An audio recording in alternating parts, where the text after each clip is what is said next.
He, wherefore he came and asked if these things were so indeed.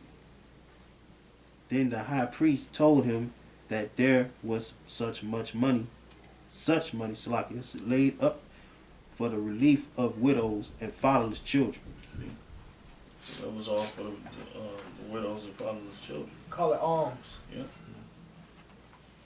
And that some of it belongeth to Hyrcanus, son of Tobias, a man of great dignity, and not as the wicked Simon and misformed, the sum whereof in all was 400 talents of silver, and 200 of gold, and that it was altogether impossible that such wrongs should be done unto them. They dealt in silver and gold, not American dollar. That had committed it to the holiness of the place and to the majesty of the invulnerable sanctity of the people of the temple. Salaki, honored all the world, honored all over the world.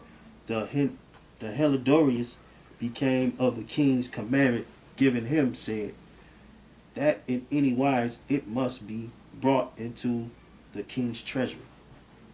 So at the day which he appointed, he entered into order this matter. Wherefore there was no small agony throughout the whole city. Right, so the king tried to come take the money. And that money was given to the poor. To the widows, right? Go ahead. But the priests protaining themselves before the altar in their priest vestments called into heaven upon him that made a law concerning things given to be kept, that they should safely be preserved for such as had committed them to be kept. Then whoso had looked the high priest in the face, it would have wounded his heart, for his countenance and the changing of his color declared the inward agony of his mind. For the man was so compassed with Why fear. you taking it? To 24. Where you at? 17. Okay. Did he already hit the point? Well, tell you the angel came after they basically tried to come and attack. Okay, y'all got to read that on y'all own. All right, skip, go to the next one. They got to read that on their own. We ain't getting into that. Because Alright, the niggas ain't finna have no angel come and say nothing now. Everything is over with. The point of that story was that Israel had their own money and stored up for the poor like you supposed to have today. But when you don't know you a nation,